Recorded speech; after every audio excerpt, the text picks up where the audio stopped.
But it's funny how like the game is so much fun. You know how like you improve. The more you play, the better you can. I remember like I used to play. I used to hold the grenade. Yeah. And you run, then you stab it. Stab? Just stab. See, there was like sometimes we play the game, just stabbing people. People can shoot us, but we just stab. Then we get a grenade, which was a glitch, which make you run faster for longer. But like then you switch really quick and just go and stab the guy. Yeah. And so the stab, if you do it well, it's way stronger than the guy shooting you. Because the guy shooting you, a couple bullets, they do not kill you. One stab will kill you. We're still talking about Call of Duty, right? Yes. All right, make sure. Yes. Still talking about Call of Duty. Right here, we might do something else. Transition, you know. Easy. We hold the grenade in the knife. If you don't stab him, we shoot the grenade, we die. A arte sempre fez parte da minha vida. Talvez o primeiro grande sinal tenha vindo através da música. Alguns anos depois do design, a fotografia, a arquitetura, a moda, um universo profissional riquíssimo em cultura, comportamento e conhecimento. Como surfista, kitesurfista e lutador, aprendi que o esporte vai muito além da competição. O mar, o vento, a montanha são os elementos da natureza que me movem, me conectam com a minha verdadeira essência. Eu acredito que devemos agradecer a tudo que temos e cultivar nossas amizades, pois é um dos maiores valores que temos na vida. Tudo é energia. Vamos celebrar a arte de viver. O Pura Connection é mais um projeto de vida que trago ídolos, referências, mestres e amigos que fiz durante essa intensa jornada. Uma verdadeira conexão humana com o propósito de espalhar visões, experiências e mensagens positivas para o mundo.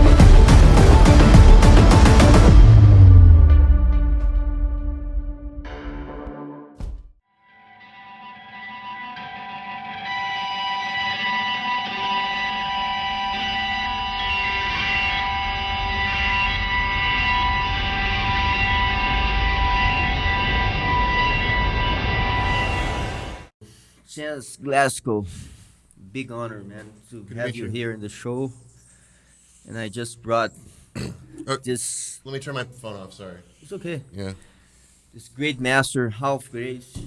One more Gracie here, and this is the second time I do now in English. So I'd like to apologize my English. That's okay. I invited myself. So as soon as I knew that he was coming, I said, "Hey, I'm addicted to video games.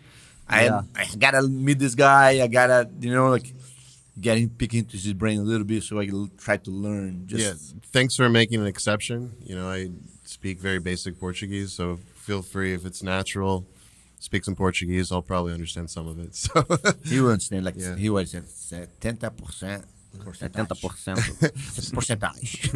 70% mais ou menos. Mais ou menos. Morei na Glória, no Rio, 3 anos quase. 3 years. 6, 7 anos atrás. E esqueci quase tudo o meu português.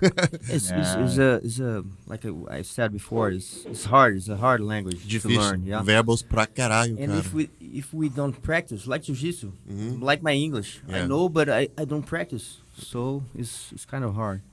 Yeah, but I feel like if I lived here again and I actually studied, I never really studied a little bit. I'd probably in the 6 months to 12 months, I would be close to sort of fluent, But yeah, I need to really focus. I've been in the United States for 20 years. I don't speak English that well still. I mean, I've had no problems talking to you. It's way better than my Portuguese. Yeah.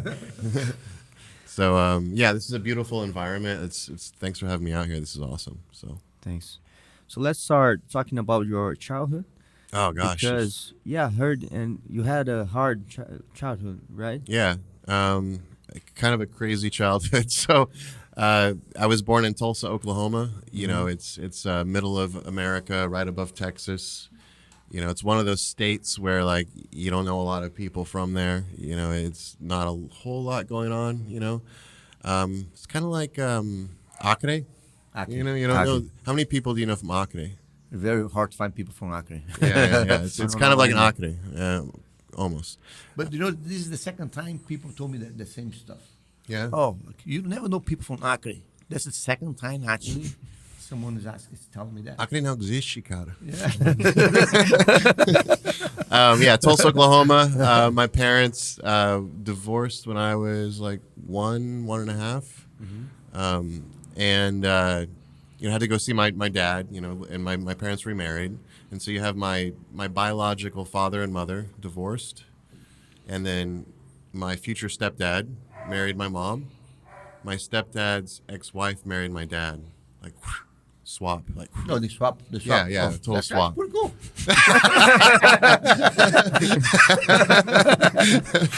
Yeah. That's pretty cool. It's foreshadowing lots of family drama. And so it was kind of a crazy situation. I would go to my dad's house on the weekends, because the state of Oklahoma said I had to. And at the time, it was not a very good environment for me, my dad was, at the time, an alcoholic, not violent, but just like a lot of anxiety came from being in that household. And so as a result, I'd come back as a kid, crying, upset, and my mom and stepdad were like, why do we have to send him there? Because the government, said that I had to go there. And so they were just stressed out because like they saw that I was not happy. I was coming back upset. And so after a couple of years of that, And how old were you on that? It probably started at 1.5 or 2, but it was, I was doing visits until I was like 5 or 6. But because of, the drama, my stepdad ended up going to Florida and getting a job working at USBI, which was a NASA contractor, working on the space shuttle. And we disappeared in the middle of the night, and I was actually a missing kid for 3 years. I mean, missing, but I knew where I was, but yeah, I was detectives were looking for me. Your mom did not know who you were? Yeah. My dad didn't know where I was. Basically the only people that knew where we were was my grandmother and my aunt, because before we went to Florida, we stayed in Decatur, Alabama for 6 months while my stepdad secured a new job.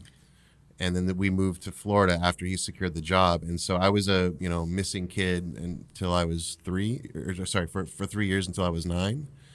And detectives found me and went to court, talked to a child psychologist, and they said, well, based on my response and the situation, instead of me having to move back to Oklahoma, they said, you have to go see your dad a month out of the year every year during the summer when I'm not in school. And so growing up, I was in Florida, in Brevard County, near the space shuttle and all that. And had, during the summer, we'd go to Oklahoma. So went to Oklahoma during the summer for many years. So even though I was born there and I left, I still have a lot of roots, like in Tulsa, Oklahoma. And so, yeah, that was kind of crazy. For me, it was normal. The thing is, people hear the story and they're like, oh, that's so bad, crazy. But as a kid, you're like, this is It is what it is, right? Yeah, It is what it is. This is my normal, and everyone that goes through really hard things, that's their normal, and not that it was easy, but I think that. But that's what you knew, right? It builds resilience. I mean, exactly. Yeah, and I wouldn't take it back. Like I don't wish that it didn't happen, because I think that a lot of the qualities that I've probably developed over the years were because of this. It's basically like training. It's like, you're going through, putting yourself through a bunch of bullshit and you come out stronger. Yeah, exactly. It's jiu-jitsu, basically. Yeah. Human resilience. That is true.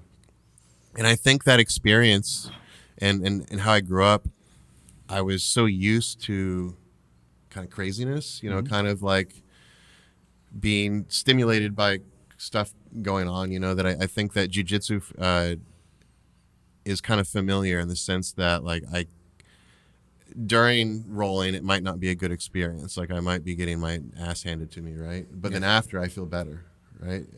It's a learning, right? Exactly. So It becomes a learning. yeah, so I think I got really used to being in situations where I had to be resilient, and now I'm kind of more attracted to the situations, it's like working out. Yeah, nice. It's being comfortable to uncomfortable. Yeah, it's the side control of life, you know. Like Exactly. sitting here waiting, looking at the clock sometimes, you know. So. Fala galera, são mais de 30 anos de Jiu-Jitsu, 25 anos competindo em alto nível.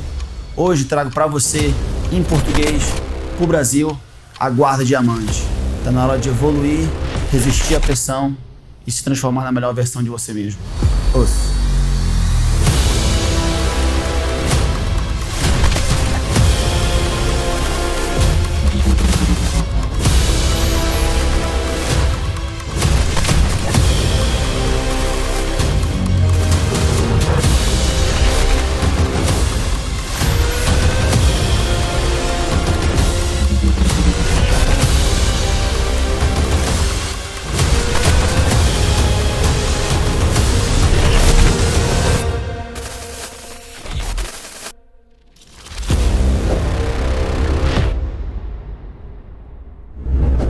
And Ralph, you had also a different childhood, right? You grew up with a lot of Gracies and with kind of a responsibility of being a Gracie.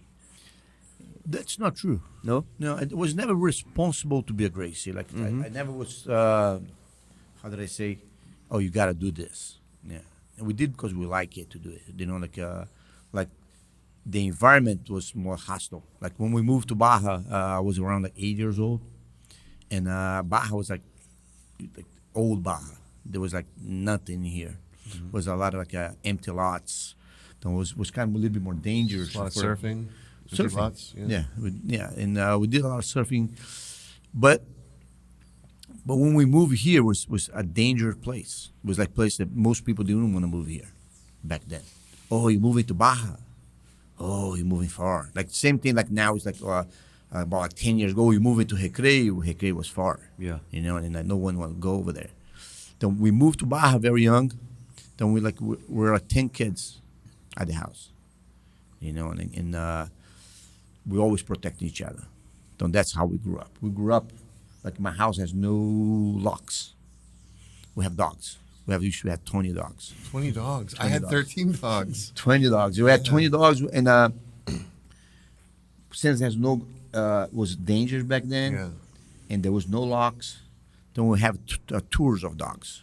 We have like the meanest dogs we left at night, the kind of half mean dogs Yeah. we live in during the day. That's crazy. Did you name all of them? All of them had names. Yes. And did you, like, for us, we picked a theme. Like, we get sick of thinking of names. So we had, like, rock, rhythm, blues, jazz. Did you have, like, a theme amongst all your we dog knew names? everyone. We knew every single You had a dog was personal there. relationship Yes. with all of them. The little ones was the alarm dogs. Yeah. Okay, those Oh, the fuckers. Chihuahuas. Yeah, those fuckers don't Yeah, sleep. yeah. Right? They wake all night, they wake all day. And any little noise, they wake up the big ones, and the big ones goes in. And we have like some people got pretty beat by my house. Yeah, they got some mold. We have Napolitan Mastiffs, Brazilian Mastiffs are Field. huge, Yeah, right? huge. Oh, Yeah, like, big hairy dogs. almost like 100, I would say like 120 pounds dogs. Yeah. You know, big dogs. And we grew up that way. You know, then I started training. Was around 13 years old when the Academy Gracie came to Baja. Mm-hmm. Then from there we become what we are right now. Yeah. Yeah. Yeah. great, And yeah. on these days also, now we know the MMA, right? But on these days we're like vale tudo, right? Yes. Yes. It's crazier, yeah. A No little bit rules. different. Yes. My first value too. I was 17 years old. You know, that was my first professional. 17? 17 professional fight was 17. And how was your mindset? With 17 years old, Yeah, it being was- part of the family, There and was like having to do this yeah. challenge, you know? At 17 years old, we were like, especially trying to prove ourselves, right? Like Yeah. the whole mentality, like I have to be tough, and I was tough. Was easy to become tough for me, because the environment that I came off was a tough environment. You know, like we go into the beach, we fight almost every day at the beach. We're fighting. With friends or just like random people? No. 'Cause when we came to Baja, the end of the bus station was in Quebra-Mar. So the people come from the Guerrero all to the exact place that I will live. Yeah. And like we have our place, and they try to rob us all the time. It's a bad idea. Yes, that's and like, but we were all kids. Like we're kids, and like a lot of times, like 5 of them, like 2 of us. You know, like Weapons or just like sometimes little knives. Yeah. Sometimes just trying to just take it from you Be a because bully. they're bigger, bully, big. Yeah, and we grew up fighting that way. So the transition, I remember when before even the academy came to Baja, and as soon as they came in, we came training. And I killed all those kids. All those kids are training, even training more than I was training. I was kill them all, because I was training before. I was like training the reality. I was training on the streets fighting. They didn't have any skills. They didn't have those skills. That's how I feel like when we would launch. We'd be making like Modern Warfare 1 or 2, and everyone in the office is playing it for years because we're working on it. And then after the game's released, we just go home and kill those kids. Yes. You know? I know you, motherfucker. I know you came and tried to kill another, like only headshots. I know exactly what you did. Because knowing the things, like we've been playing the maps for months or maybe a year, and then it's released, and for them it's all new material. And like babies, like same like white belts. We just bang, bang, bang, bang, bang, bang, bang. Yeah, it's just like easy. You're just playing around. By accident, I follow some kind of place with you guys. I know they kill me so many times. Now those kids kill me. Yeah. Whether it's Call of Duty or Jiu-Jitsu. So. But it's funny how like the game is so much fun. You know how like you improve. The more you play, the better you can. I remember like I used to hold the grenade. Yeah. And you run, then stab it. Just stab. See, there was like sometimes we play the game, just stabbing people. People can shoot us, but we just stab. Then we get a grenade, which was a glitch, which make you run faster for longer. But then you switch really quick and just go and stab the guy. Yeah. And so the stab, if you do it well, it's gain more way points. stronger than the guy shooting you. Because the guy shooting you, a couple bullets, they do not kill you. One stab will kill you. We're still talking about Call of Duty, right? Yes. All right, make sure. Yes. Still talking about Call of Duty. Right here, we might do something else. Fast transition, Easy. We hold the grenade and the knife. If you don't stab him, we shoot the grenade, we die. How did he enter the game industry? So fast forwarding a little bit, I ended up going to this school in Orlando. I was in Brevard County. There's a school in Orlando called Full Sail University. And it was one of the first schools that really focused on like film and graphic design and video games, animation, all the cool entertainment stuff. There weren't a lot of schools that were teaching that. And they had a degree in computer animation. So I decided to go to the school. I didn't have any money, ended up, lending probably like $40,000 and studied there. And 15 months, got a 2-year degree. I moved out to Los Angeles directly after I graduated, looking for work, because big film industry, big game industry, didn't find anything. For about a month, I was there for over a month. Probably for a few weeks of that time, I was sleeping in the back of my car, like in a gym parking lot. So I would go to like a Gold's parking lot. I would put a towel in the window. I'd roll up the window to block out the street lights. In the morning, I'd go into Gold's and shower and brush my teeth and then go try to find work. And that's funny because the United States has that culture, right? People sleep in the car. Yeah, I mean, whether they're... in Brazil, they don't. Like, it's different because in Brazil, we don't have that culture here. Yeah, you don't have big cars. We have big cars. That's kind of true. Cause like a lot of people go by gold gyms. They have a bathroom, clothes change. It was like semi-homeless. Yes. It's like I could have left and stayed with family, but I was like out there to get work. Yeah, got to do a job, right? Got to. And I had some friends that were, I stayed with some friends a little bit too. I was, making friends while I was there. Bottom line, I didn't have a good experience. I was heading back to Orlando. I stopped in Tulsa, Oklahoma, where I was born, to see family. And then found out there was a game studio working on a Medal of Honor game. And that game is awesome. I play all the game too. Like, man. Did you play on PlayStation 2, like back in the day? Yes. You've been gaming for a while. I do know, dude. I had friends for over 20 years playing together. Yeah. Like, I've been in the United States for 28 years. As soon as I got there, I got the Xbox black one, that was my first game. And you maintain relationships sometimes No. over playing with friends online. I right? do have the same guys that when I go play, they still play. Yeah. You know, and I go in. I have those guys, and they all like they know me personally too. They're like, it's a community. Like, that's what people don't understand. Like, oh, you're playing games, dude. Games is so much fun because you're not playing by yourself. Yeah. You're actually playing with a guy, like talking, hanging out, we joking around, talking shit, Yeah. cussing at each other. Is that true, right? How many times have you been banned? Like, how many times? Many have they- times. How can you get banned from the? You can, you know, People like if you- report you. Yeah, they Right? report you for saying very offensive things. And we do say offensive Now they things. just implemented, I think, some AI that's just listening and Yeah. getting mixed responses for that. And it's a complex issue trying to regulate communication in an online game. You know. I don't think they should be regulated. Yeah, I mean, I that's I agree. But you know, some people because do. it's easy. Because if you don't like the guy, you just fucking Yeah, mute just the turn guy. off your Xbox. You're not being Yeah, persecuted. like go play with somebody Turn else. off your Xbox and walk away. Yeah. This is so hard for you. And like, hey, I'm gonna kick your ass, motherfucker. The guy's telling me, and the guy say, "Oh, Ralph, they don't know you." Yeah. Say, hey, okay, go, come and kick my ass. No, like, and the guys, oh, you can't kick his ass, Gracie. Some 12-year-old Yeah, that's talking exactly shit to you, you know, like, Oh, man. Yeah, okay. Yeah, so anyways, where was I? I was, Sleeping in the car. worked on Medal of Honor. And then we didn't like the person we worked for, and Medal of Honor Allied Assault, was very successful, but we weren't, it's not a good CEO, we'll just say that. So we leave and have to, initially we were working with Electronic Arts to do an expansion for Medal of Honor. It was called Medal of Honor Spearhead. So we're working on this expansion, and then 4 months into it or so, EA says, we want to absorb your entire team into our mega office with like 200, 300 people. And we were a team of 21, 22 people.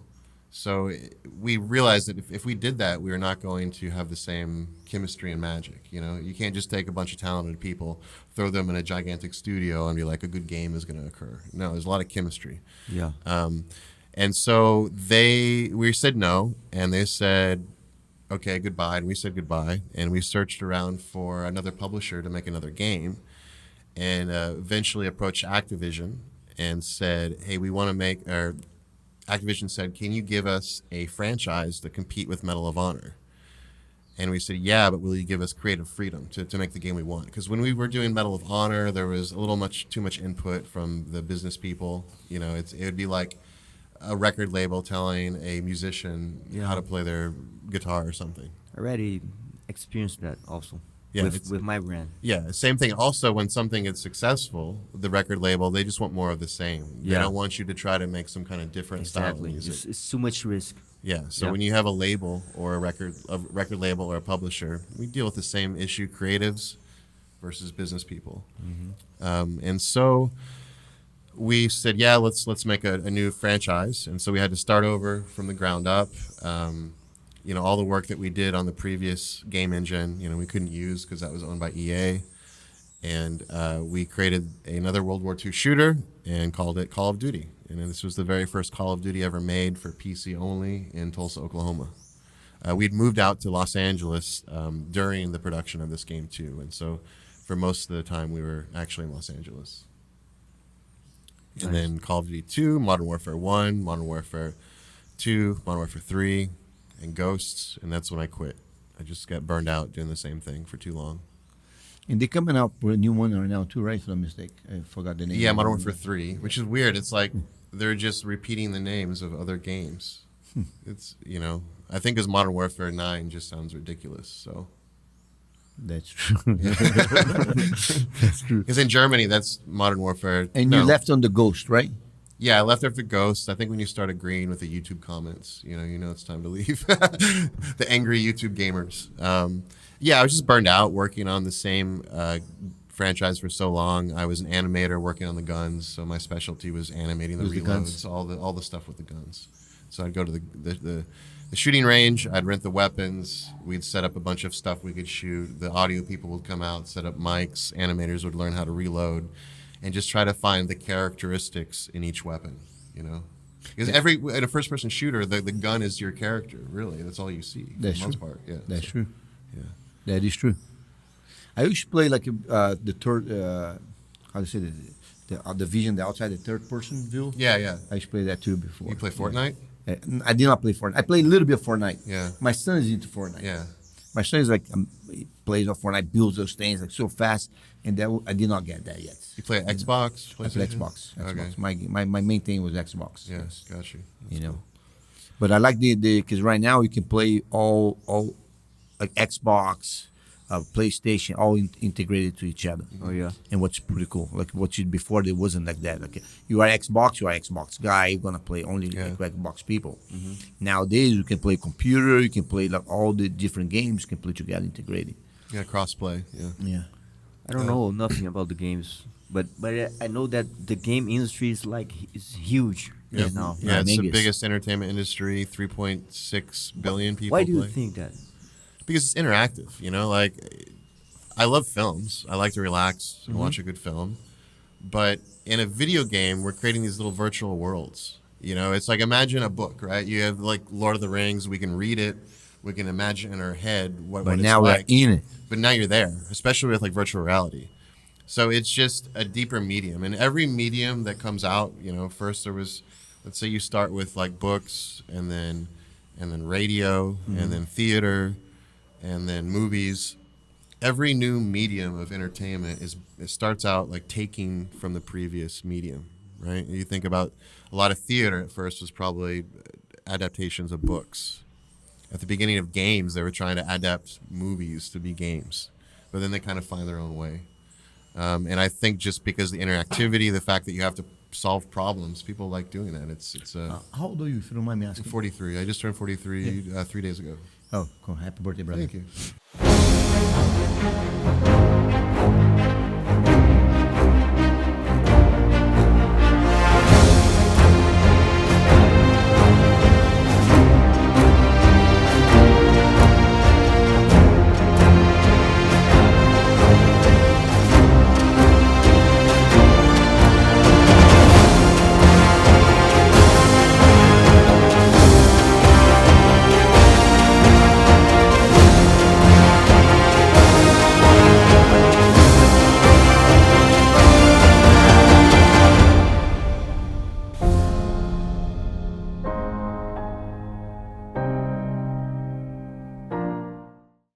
I remember like the first because a long time ago, I don't even remember the name of the game.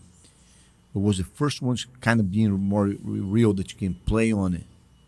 It was like I'm from the Atari, right? Atari, Which yeah, was I like started on ding, 2600. ding, Yeah. ding, like, and then like remember like on the TV. Then came the Nintendo. Yeah, right? Nintendo, Atari, and I remember watching the TV. I think it was talking about this game now that you can actually play, you be the character of the game, and from then to now, how much evolved. Yeah. It's amazing. It's incredible, yeah. It's incredible. It's I mean, if you look at some of the latest stuff out of the Unreal 5 engine, like you know, there's two major game engines, Unity and Unreal, right? And Unity is going for more like the photorealistic stuff. Unreal was the one they make. It used to be a Halo, first-person right? shooter. No, Unreal used to be like a competitor with Doom and Quake. Yeah, It was Doom. I love yeah. Doom. Doom was awesome. So Unreal was a competitor with Doom, more or less.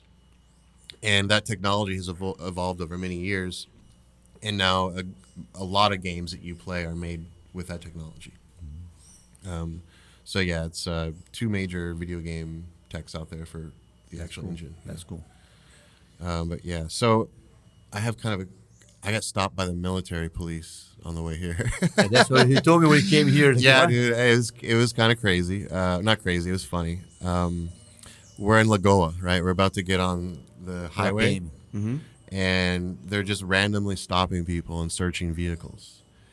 And so I'm in my Uber, right? And they decide to stop us for no reason. My window is rolled up. They talk to the Uber driver. They're like, you know, tell him to lower his window. I lower the window. They look at me. They're like, get out of the car.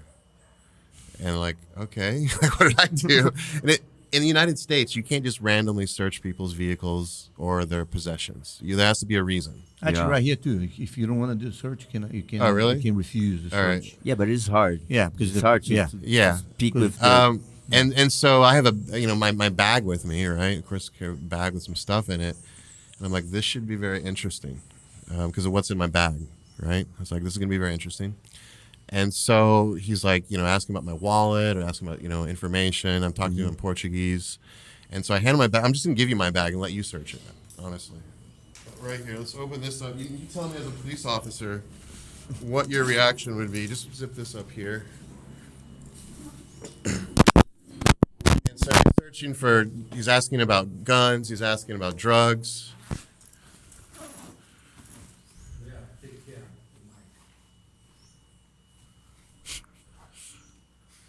Here. And so he pulls this out, right?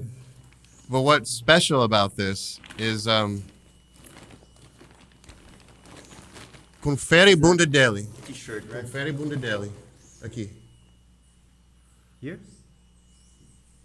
Yeah, keep going. Olha na bunda. Vai pra aí. Já peguei aqui. Seu wallet. Yeah. Bandidos nunca conferem a cu da capivara. Bandido nunca confere o cu da capivara. Essa é a melhor. And so I say this to him. He starts laughing. He's like, just go. But the joke is I had 3 kilos of cocaine in my bag. No, I didn't.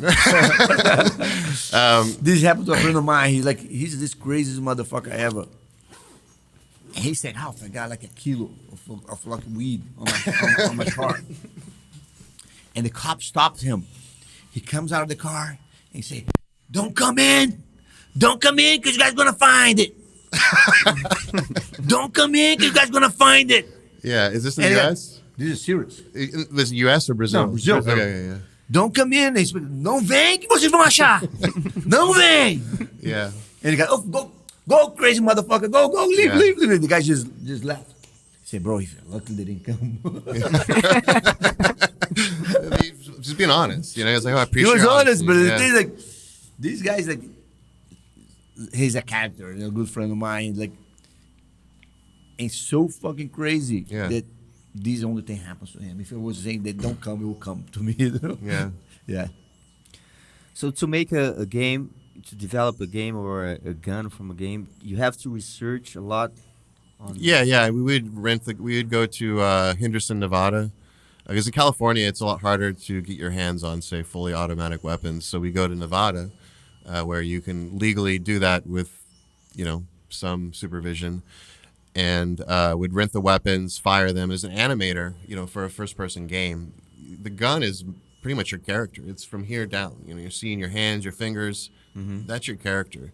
In a third-person game, like Fortnite, you see the full body. So the objective when you're doing, say, animations for a first-person shooter is how do I add character to this gun? Because most weapons work the same way. There's open bolt and there's closed bolt, but almost all weapons reload the same way. So how do you find the character in it?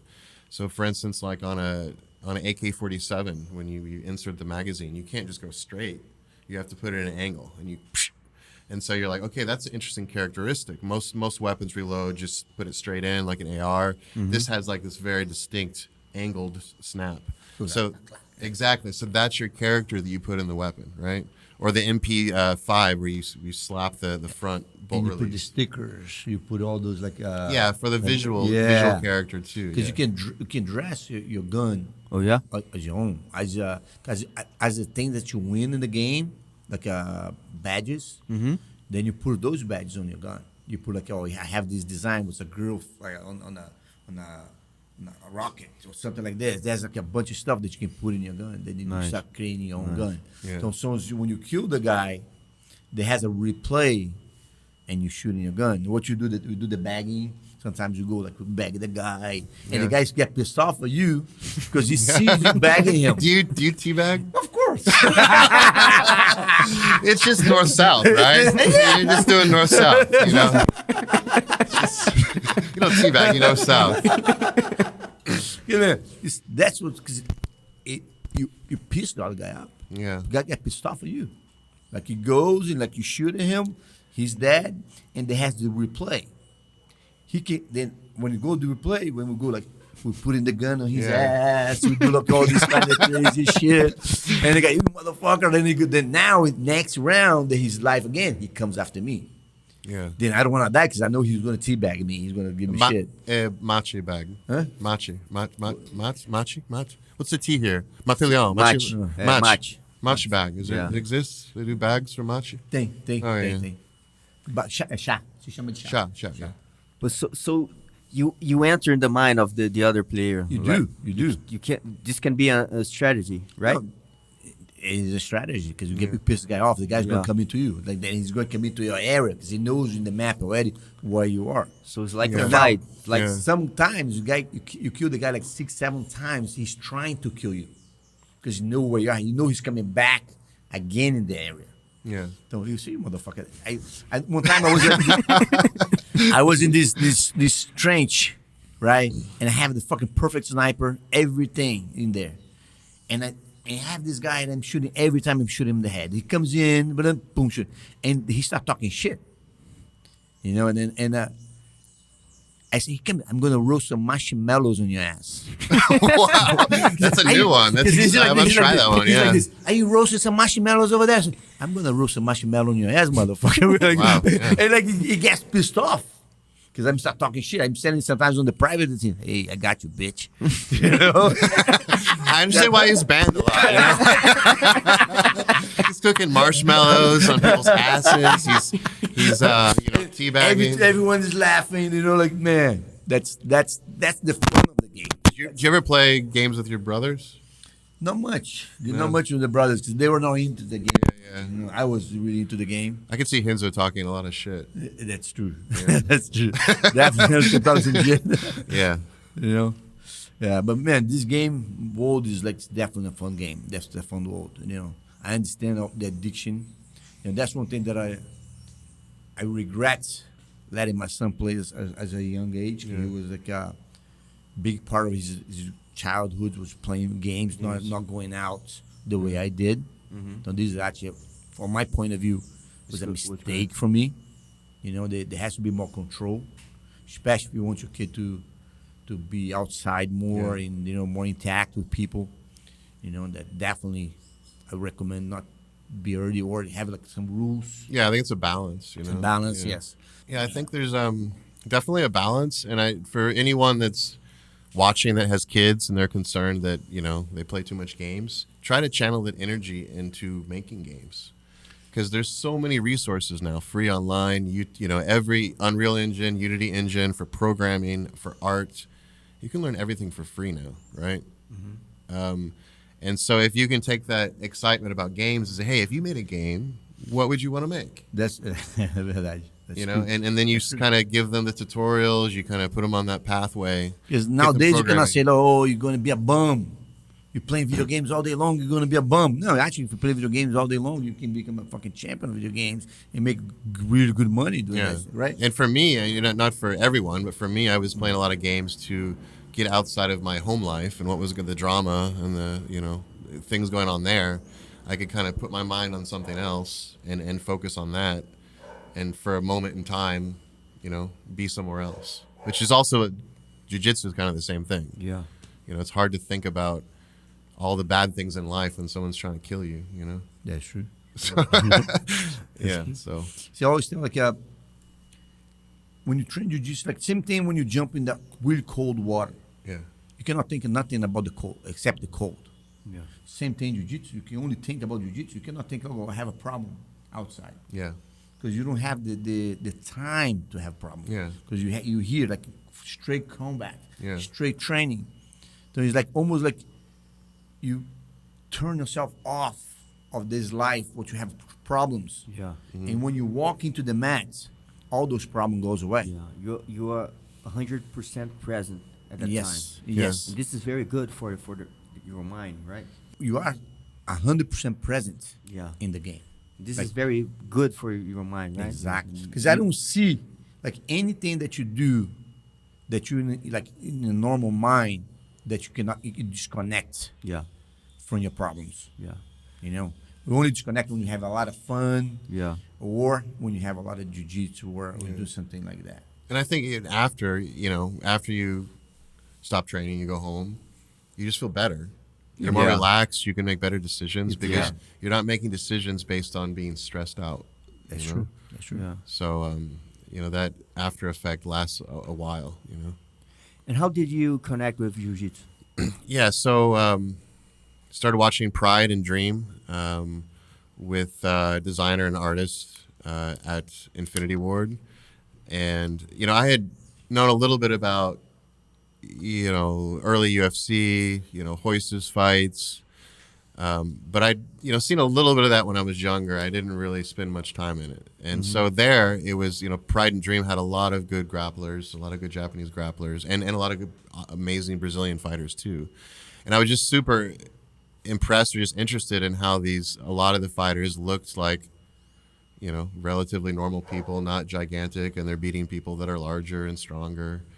And it's just very interesting as a geek nerd type, that you don't have to look super scary to kick someone's ass. It is funny. It is funny because nowadays the geek is coming to jiu-jitsu. Oh yeah. I mean, think of like one of the best grapplers in the world, Mikey, right now. Yeah, exactly. But jiu-jitsu is the only sport where you have people that look like bad guys from movies that can kill you fighting people that look like game developers. Yeah. Right? No, yeah, like my academy right now, like I used to, this past like 5 years, 6 years, it completely changed the type of person in the academy. Yeah. Like I used to have like all like the monsters, like tough guys. Yeah. Now it's completely different. Now we have like almost like 80% of engineers, people playing like games. They do like computers. Why do you think that happened? Because I think it's because like they like it is intriguing. Jiu-jitsu is not just normal crazy. No, it's like intelligence. Yeah. You need the finesse. Yeah. It's not just about being brutal muscle. Now, like they see that now. Like, I can play. I can survive, and it is not. It used to be not like that. Those guys, they go to my academy, spend like maybe 2 weeks, a month, and they'll leave. But now, like since like they into fighting, they into the game, they into the playing jiu-jitsu, and it completely changed. Like you walk to my gym and like they don't look like a fighting gym. Yeah. Also, programming is a lot of like the basis, and I'm not a programmer, so I could be speaking not completely true. The basis of programming is a lot of if this then that, right? And so, for instance, in a video game, let's say our game, right? We will say if the gym has cardboard mats or like puzzle mats, then increase the percentage chance when someone's rolling by X%, right? And so it's like a flow chart. If this, then that. And jiu-jitsu is basically like, if this person does this, then I do this. But then if they do this, then I do that. Yeah. Right? And that's what a lot of programming is, logic. And the interesting thing about jiu-jitsu is that it's not just the logic, but also once you understand the basic logic fundamentals, it starts to get creative. And you understand the fundamentals, so you know how to react in a way that might not be a way you were taught specifically. You just understand the mechanics of two people rolling. If you do this in the mechanics, you can create anything that you want. Exactly, yeah. That is kind of true. It's almost like artistic. Yeah, there's definitely an art. It is artistic. It is artistic. Yeah, It's like martial arts. Yeah. Yeah, because it's funny because like I create a lot of moves, and I do create a moves when I'm playing with the guy. Like then I say, okay, I found the situation here, and a move that I had never seen before. Yeah. Then you start like planning and creating like exactly like you say, like a way to get out of there. And then they start a YouTube channel and convince everyone that this is a new thing. Then you try it and like, this didn't work. So, yeah. So going back on your story about the connection and Yeah, so the jiu-jitsu connection while I was working on Call of Duty. Yeah, so I started, so we started watching, and then one of the guys said, hey, there's a jiu-jitsu gym opening, it was like less than a kilometer from the house, right? And it was Hamila Bahal and Alberto Crane. that's great. And Alberto was one of the first Americans to come to Brazil and start winning medals. everyone is humble, you know. And so I had 2 amazing black belts there. Yeah. And I, you know, at the beginning, I didn't realize how lucky I was to have like those 2 people teaching, you know, because if you don't know about jiu-jitsu, you don't know, you know, this Hamil has one of the best guards that have ever existed, right? Yeah. And so I went over there, and Alberto showed me how to escape mounts, you know, your fundamental mount escape. And I was like, this is cool. Like, this is interesting. And then showed me some more stuff. And, you know, I think I took like 3 years to get my blue belt, because I was a kid that liked sports. I love playing sports, but my brain and my body, there's not much of a connection. You know, I'm far from an athletic person. You know, I've always been tall, kind of awkward. Was never really bullied much, but still just like not a sports person, despite liking sports. And so for me, I was like, yeah, I'd actually tried Tang Sudo for 6 months before, which is very much like more or less Taekwondo. And after 6 months, I'm like, I think I'm just building like a false sense of security training. It does happen a lot. Yeah. And so and this opportunity came up, and I was like, this seemed like the opposite of what I was doing, you know, like just things that work. They're not flashy. They're just functional. And so I started training, and yeah, just got my ass handed to me every day for many years, and still do, more or less. Humbling, huh? Yeah, it's very humbling, but I just kept going. It kept me distracted from, like we said, from stuff going on in life. After Call of Duty Ghosts, you know, because I had been going to Brazil for Brazil Game Show, visiting, you know, as the only person in my studio that knew some Portuguese, and also just you can send me anywhere and I'll like adapt, you know. They kept sending me down there to do PR, media, interviews. You already knew Portuguese before? No, I mean, I knew like travel Portuguese at the time, but no one else knew anything, right? And I was also willing to go anywhere. I had a lot of experience in front of cameras. You know, I did theater growing up, some acting, so I was very comfortable working with the media. So yeah, I ended up after Call of Duty Ghosts, I was just burned out, you know, working on the same kind of game for so long. And I had met my wife, my first trip. We were, you know, boyfriend, girlfriend at the time. And I was like, you know, I wanted to move to some other country. Brazilian? Yeah, she's from Nova Iguaçu.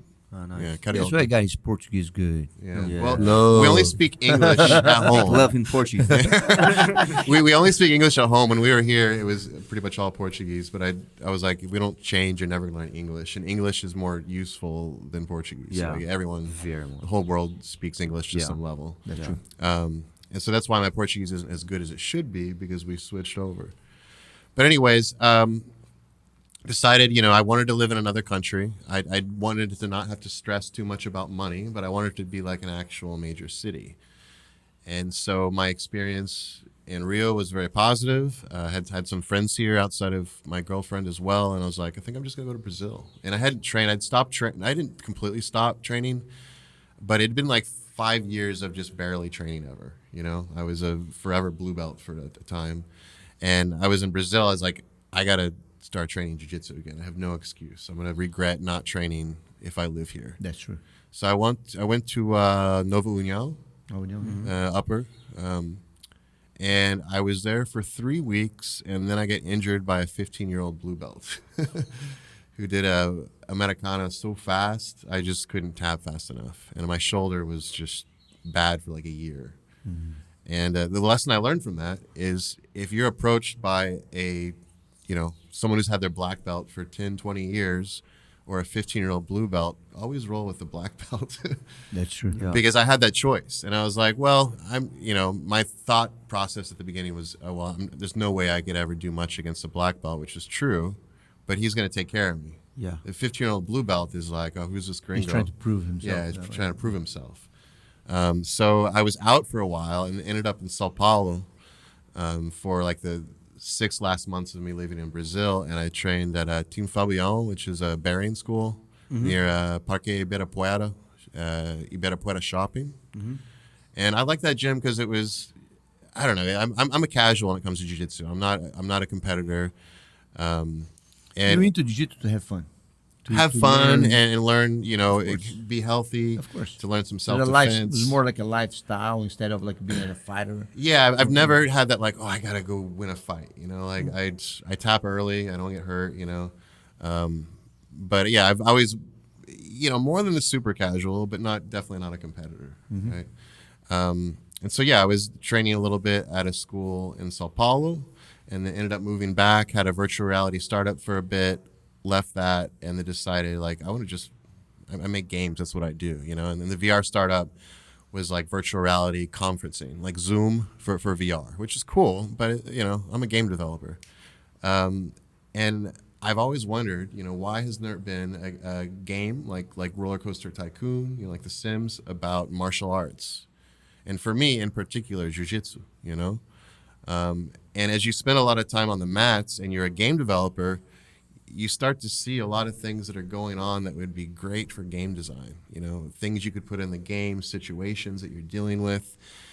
And a jiu-jitsu game will never be fun if you're trying to control the fighter. Hands, yes. Yeah, jiu-jitsu is so complicated. I mean, it's complex, but it's also simple, right? Yeah. But if you try to transfer that to To the buttons, buttons I mean, you've played UFC. Yeah. Like, there hasn't been a UFC where I'm like, oh, this is fun doing jiu-jitsu. I'd rather just strike when I'm playing a UFC game. That is true. That is true. Definitely true. And so I think that if you're going to make a proper jiu-jitsu game, then think about like make a different type of game. But this is single player. You know, you're not going against other people, at least at this point. At this point, that's what I like. Yeah, I keep At this point. hearing people say, "Hey, you got to have like a multiplayer, have you know your fighter against them." And so to talk a little more about the gameplay and how it works, is you start out. So that video you saw, that's your Chio Hanato. He leaves the country and he leaves his pet capybara Rafael da Gloria, and has the walkie-talkie on his neck. And so you're hearing the voice of Chio Hanato. He was like the pop-up, you know, help tutorial capybara. He shows you, you know, how to run the gym. Says, hey, you know, it's very hot. You might want to consider installing air conditioning. Or, hey, you don't have any women training at your gym. I need you to, you know, find a way to, you know, attract women to train at your jiu-jitsu gym. Gives you the missions and whatnot.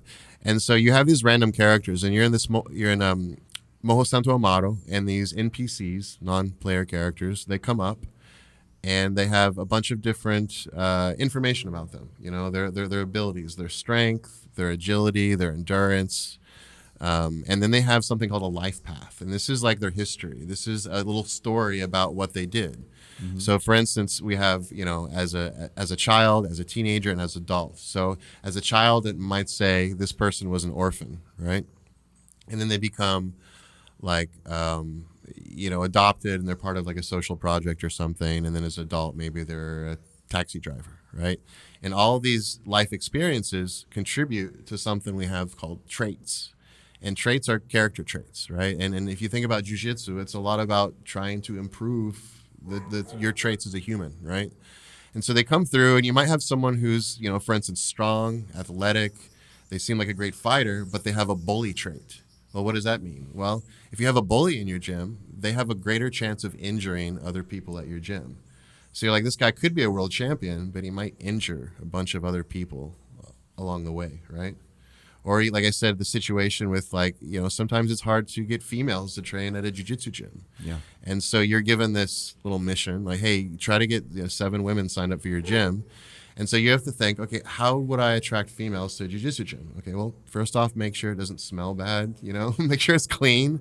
Having a female instructor helps. Having other females training there helps. And so you're basically you. It might feel like work. I don't know if you'll like it. Might feel like you're working. That is kind of true. You know, like, that's exactly what we do.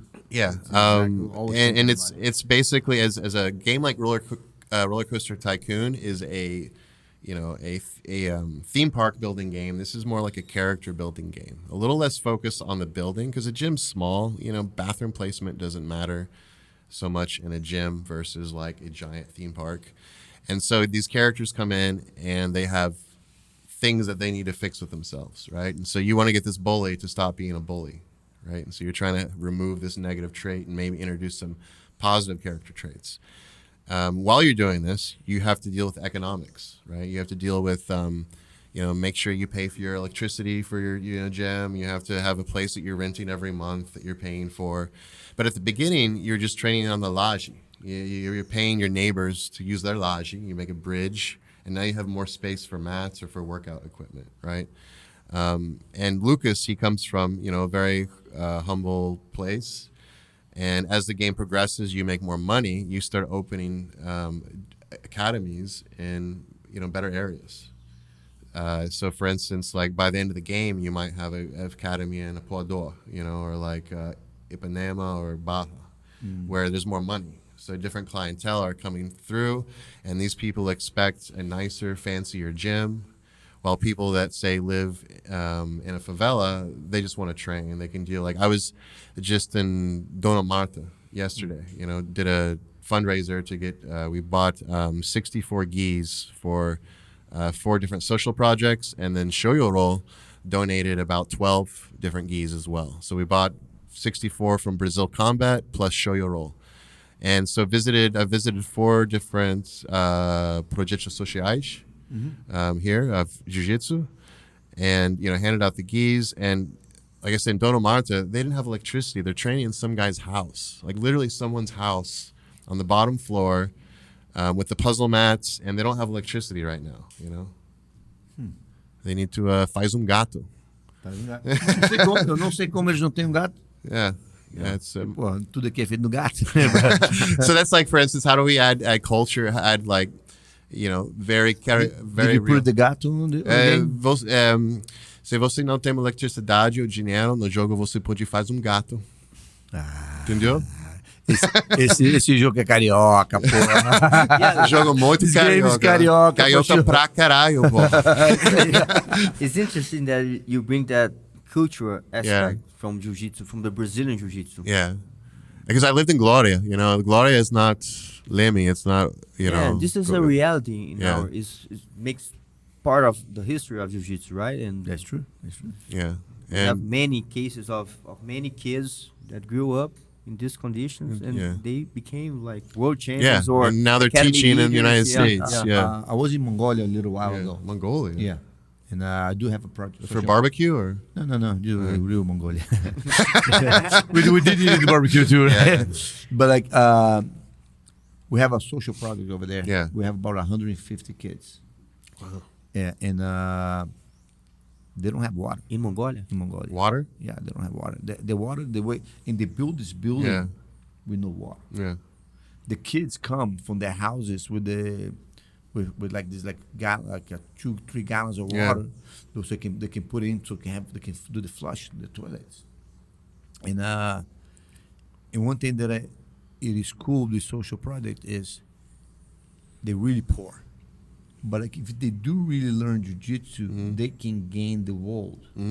That's one thing I told them. It's like, man, if you really learn jiu-jitsu, there's not a place in the world that you cannot go and find a job. So that's how I feel for me. Like I can go anywhere that you put your finger in the map. They have a martial arts. Yeah, it's true. They have a place that you can earn your living.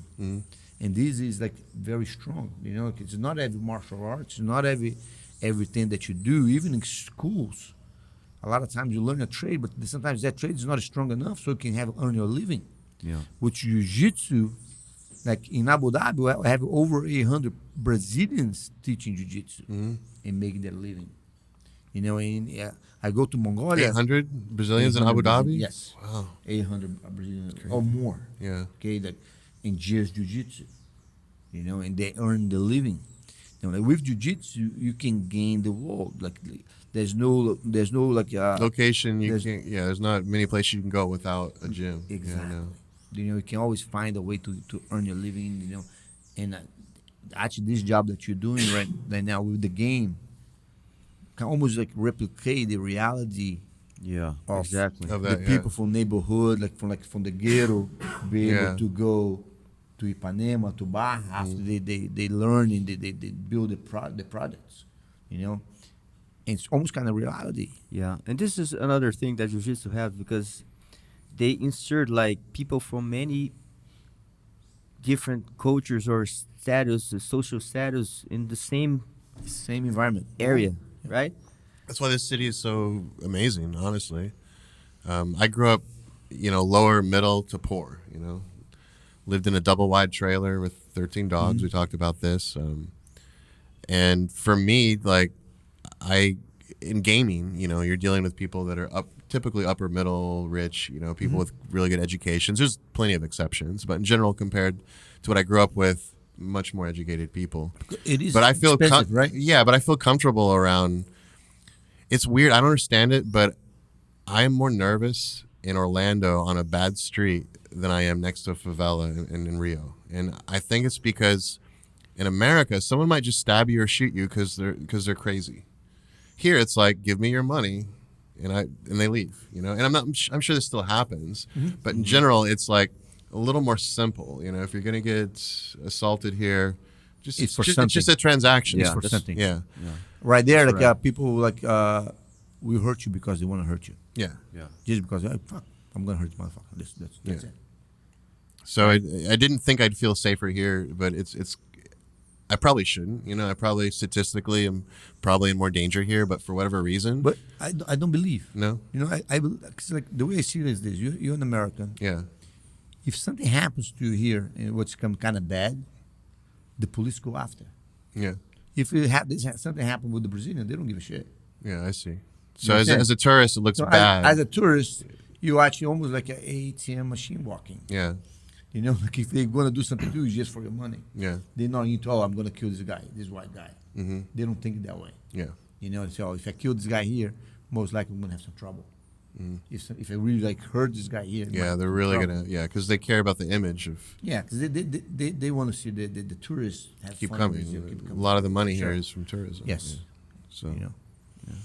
So like I think for you can like if you walk around, the worst can happen. People, hey, they check you. Yeah, if I mean, I lived here for 3 years. And nothing happened, Nothing. And I think a lot of it's how do you carry yourself? Do you have a confident walk? Yeah. You know, or like when I'd come back at night from, I went to like Novo União, I'd keep my belt, jiu-jitsu belt, just a little bit hanging out. You know, it's like I don't have a cauliflower ear. You know, so I was talking to you the other day. It's like the energy yeah. that guy has when he has martial arts. is a weaker of a strong energy. It becomes like a stronger energy.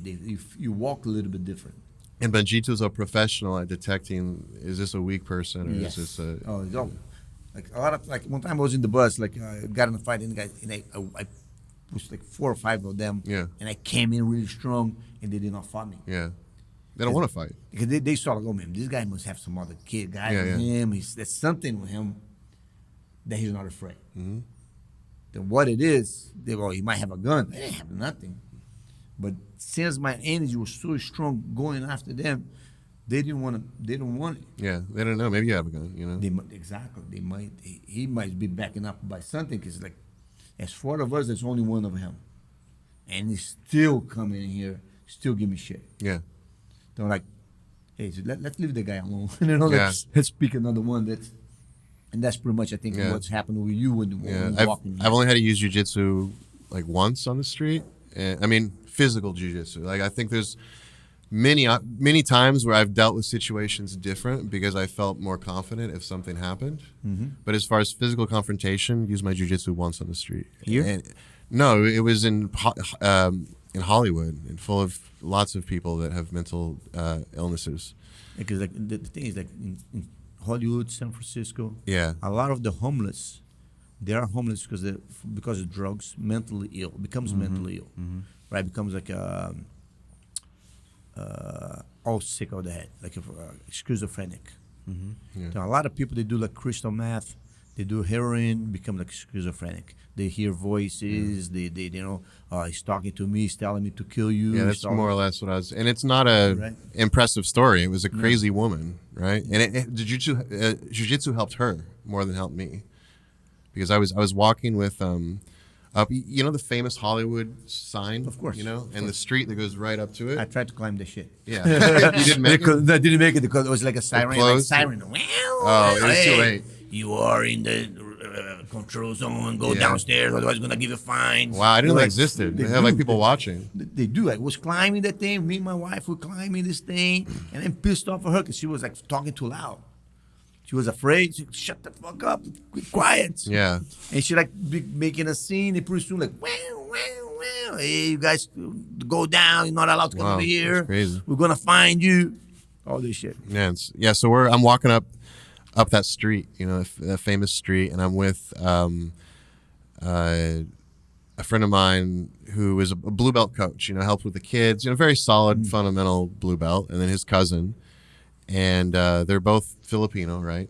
And the cousin, the female's telling a story, and in the story she refers to someone. It's like, oh, and then the white girl said this, just to refer to someone. And we hear off to the left on a porch, on a veranda, someone says, "I'm a white girl. You got a problem with it?" And we're like, she must be joking. So we laugh. We keep walking. She stands up. She's, "I'm gonna fucking kill you!" And she starts sprinting out with her hand up to attack the girl. So I just put my arm out to like clothesline around the waist just to keep her from running. And she goes, whoosh, scratches me right here, down my face. I'm like, what the hell is going on, right? And so the second one, I'm ready for it. I wasn't expecting it, so I'm blocked. Third one, I'm blocking. I'm processing. I'm like, okay, this is a woman smaller than me. I don't want to like mess her up, but she's also trying to make me go blind. She's trying to scratch my eyeballs out. And so we were hip to hip, because I was like this clothesline, hip to hip. And so I just kind of like judo toss, except I didn't throw her as far as let her go. I caught her midair, flipped her around, caught her midair, north-south, and just stayed there until the friend came. And then we just got up and we left.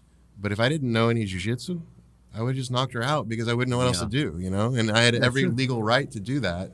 She was going after my eyeballs, and we didn't provoke anything. So I think that a lot of people will probably find that their jiu-jitsu training is, in a lot of situations, going to help the other person more than it helps you. Yeah, true. Because you don't have to punch them out. Yeah. And you could have, but you don't have to. And now they hopefully, I don't know what, she was on PCP or something. Something was going on. But, yeah. And that's one big problem in the United States is like the drugs. The drugs, right? Yeah, the drugs. That's like one thing that I noticed in my gym. A lot of people start coming back in training because they are afraid of those type of people. Afraid of what? Afraid of the homeless. Oh, yeah. Like they don't feel safe anymore.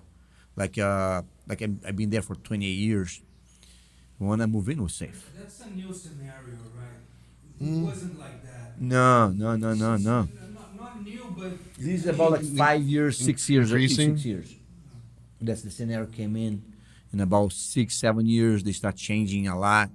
A lot of the homeless population grew so much, especially in San Francisco. They kind of incentive Yeah, to come in. yeah, They give a kind of, hey. Here, have some needles. Yeah, Have that's some, something. have They some actually, heroin. like during the pandemic, they have drugs for free. They have weed for free. They have like things for free because they don't want them to move out. They're like, hey, if you need drugs, we give you drugs. you can rub now too. Rub a little bit. No, if you take like a lower up to $800 or maybe a little bit more than that, that's not considered a crime. It's a misdemeanor. That's crazy. And my understanding is they're starting to learn this is not working, right? That's stupid. Yeah. Like, and they defund the police. Yeah, this is crazy.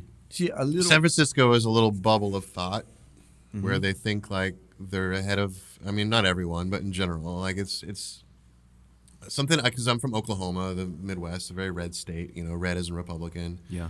California, the opposite, very blue, very Democrat. And then and Florida is like in between, right? A lot of people on the West Coast and these tech areas are just as ignorant or more ignorant about people in the middle of the country as the people in the middle of the country are. There's this idea that they're more enlightened or something, not everyone, but I'm saying there's a sense of enlightened, like I'm better. yeah. I'm better than you. And the people that don't have the fancy degrees in the middle of America, that are just working simple jobs, like they're not smart or something. Not everyone thinks this, but there's definitely like this. I can definitely see that. Yeah. I can definitely see some kind of, yeah. Yeah. So. Yeah. So when will the game be released? So we haven't announced a specific date. We're going, next year is what we've been saying, which is obviously a big window. Hopefully we can announce in the semi-near future. But yeah, it's we're going to be on PC first, on computer. So if you have a PC, I'm sure you have a Steam account. You can go to Martial Arts Tycoon Brazil and you can wishlist us. That helps us, when it comes to finding funding or just working with partners. We're dead in the middle of development, and yeah, so any support from the community is great. Do you ever thought about maybe talking to Brazilian companies and martial arts companies? I'm welcome to any connections because we do need to cost money to make a game. So Well, let's make that happen. yeah, I'm down. So yeah, and I think that Brazil needs a game that of quality where it's like okay, so Brazil's number 5 in gamers in the world, right? Number 5. Number 5? As the number of people that play video A lot games. of people. 80% of Brazilians play video games. And a lot of that is mobile, cellular, you know? And so a lot of people underlook Brazil because they don't have as much money as European countries, the United States or Canada. And it's also very far. You know, if you come to even if you live in Florida, it's still like a 9-hour, 8-hour flight or something. So I think Brazil has been consistently underlooked, you know, by a lot of developers and publishers, probably because they don't spend quite as much money as other countries. But the passion that you get from the people here, I feel like creating a game with Brazil as a setting and working with the Brazilian gaming community, that's a great place to get started because Brazilians are passionate people. They're going to tell their people as well, right? That is true. Yeah. That is true. So, Very nice. Very nice. So, thank you for your time, your energy, and Yeah, I thanks, think we have guys. to go because of our time, right? yeah, it's all good. Thanks for having me. I've enjoyed it. I'll be back here Very again. nice to so, meet you, brother. Yeah. No, and hey, I'm going to get you contact. Let's work right, something let's talk. together. Let's That'll be chat. awesome Yeah. to train you, and you train me in the Call of Duty. Just Okay, well, I think your jiu-jitsu is better than my Call I of Duty believe so too, skills. but I'm more of a brown belt, I'd say, in Okay. Call of Duty. You know? I don't believe you, but Yeah. it's like me. People ask me, I'm good, and I'm okay. Yeah. Okay. Awesome. Yeah, let's Thanks, do it guys. again when you launch the game, and Yeah. let's talk. a Hopefully, I little won't bit get more. stopped by the military police and they search my capybara. That was the capivara was fucking funny. Benditos nunca confere O cu da capivara. a cura capivara. This is a very wise saying that a very wise man said once. I agree. Thank you, my master. Thanks, guys. Bang. Thank you. Thanks, bang, man. bang. Tchau, galera. Valeu. Tamo junto. E ó, Tamo junto. não esquece da Hayap não, hein, galera. Ó, melhor água do mundo. Esse cara aqui que patrocina o Fera ali Pode é o esquece. cara. Tô mentindo? Não, meu irmão. Pô, desde o isso aí. começo. Não é? Foi quem acreditou. Ele pô, realmente Marco São Aurélio demais. Caras são é um demais. cara nota 10, é um cara que merece, todo o nosso respeito. E essa água aqui também, ela tem um propósito, não tem? Ela é alcalina, né, cara? E, enfim, Mas ele não tem um negócio de uma doença também para ajudar? ele ajuda, né? Ele tem um Uma esquema desse aí instrução, que, né? que faz então a água ficar ainda mais gostosa. Tá? Tamo junto.